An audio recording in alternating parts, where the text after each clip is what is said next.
नमस्कार दोस्तों, आप सभी को मेरा YouTube चैनल आरआर का नोटबुक पे स्वागत है। दोस्तों, आज हम फिर से आप सभी के बीच में हिंदी कवि व लेखक श्री रविंद्रनाथ टैगोर जी द्वारा रचित कहानी जिसका शीर्षक है सुबह। रविंद्रनाथ टैगोर की कहानी सुबह एक मूकबधिर लड़की के माध्यम से मानव भावनाओं की गहरी, मार्मिक और संवेदनशील प्रस्तुति है। कहानी समाज की उस कठोर सत्य को उजागर करती है जहां मन की कोमलता अक्सर बाहरी अपूर्णताओं के कारण अनदेखी कर दी जाती है। कहानी की नायिका सुबह जन्म से मूकबधिर है। वह बोल नहीं सकती, पर उसकी आत्मा बेहद संवेदनशील है। उसका सबसे बड़ा दुख यह नहीं कि वह बोल नहीं पाती, बल्कि यह कि उसके आसपास के लोग उसकी भावनाओं को समझ पाने में असमर्थ हैं। उसके लिए दुनिया का सबसे बड़ा सहारा प्रकृति है। पेड़, नदी, सूरज की किरणें, पक्षियों की चहचहाहट, सब उसके साथी हैं। वह उनसे मन ही मन बातें करती है, मुस्कुराती है, दुख बांटती है।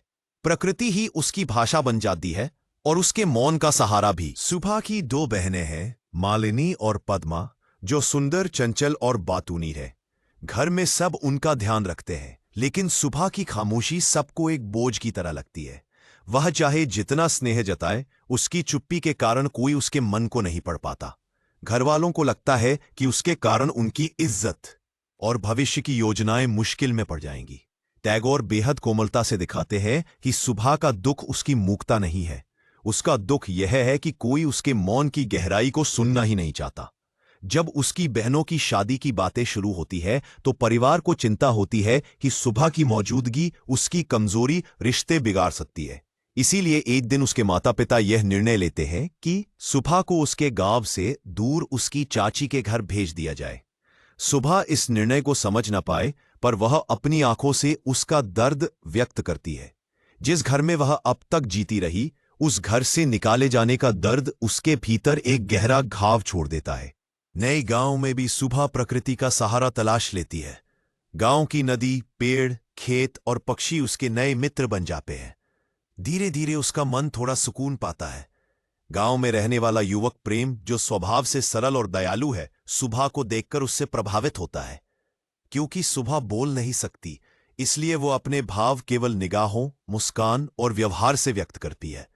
धीरे धीरे प्रेम उसके मौन को समझने लगता है। उनके बीच एक अनकहा, पवित्र और निर्मल भाव जुड़ने लगता है।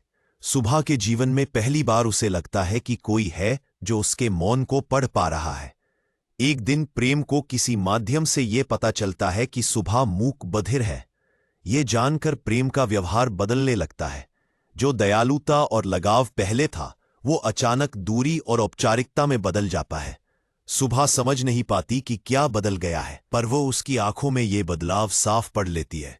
उसके भीतर का संसार फिर ढह जाता है। कुछ ही समय बाद सुबह के घर से चिट्ठी आती है कि उसकी बहनों की शादी तय हो गई है, पर उसके लिए कोई स्थान नहीं। वो एक बार फिर समझ जाती है कि समाज में उसके लिए जगह बहुत सीमित। कहानी के अंत में सुबह अकेले किनारे बैठी नदी को निहारती है। उसकी आंखों में आंसू नहीं, बस एक भारी मौन है जो उसकी पीड़ा को शब्दों से ज्यादा गहराई से व्यक्त करता है।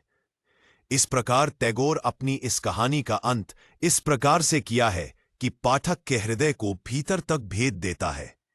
अगर कहानी का मूल संदेश को देखे तो यह पता चलता है कि समाज अक्सर अपूर्णता को देखकर मनुष्य के भावों को अनदेखा कर देता है। मूकता कमजोरी नहीं, भावनाओं की गहराई भी हो सकती है। रिश्ते तभी सच्चे होते हैं जब वे किसी की कमियों को नहीं, उसके हृदय को स्वीकारे। हर इंसान, चाहे जैसी भी अवस्था में हो, स्नेह का हकदार है। इस प्रकार रविंद्रनाथ टैगोर जी ने अपनी कहानी सुबह के माध्यम से सामाजिक भेदभाव को दिखाने का प्रयास किया है।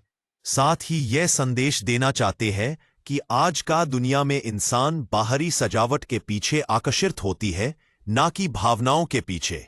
यदि आप सभी को मेरा यह कहानी सारांश आप सभी को अच्छा लगा हो, तो प्लीज मेरे YouTube चैनल को सब्सक्राइब करें और वीडियो को लाइक शेयर करना ना भूलें। धन्यवाद।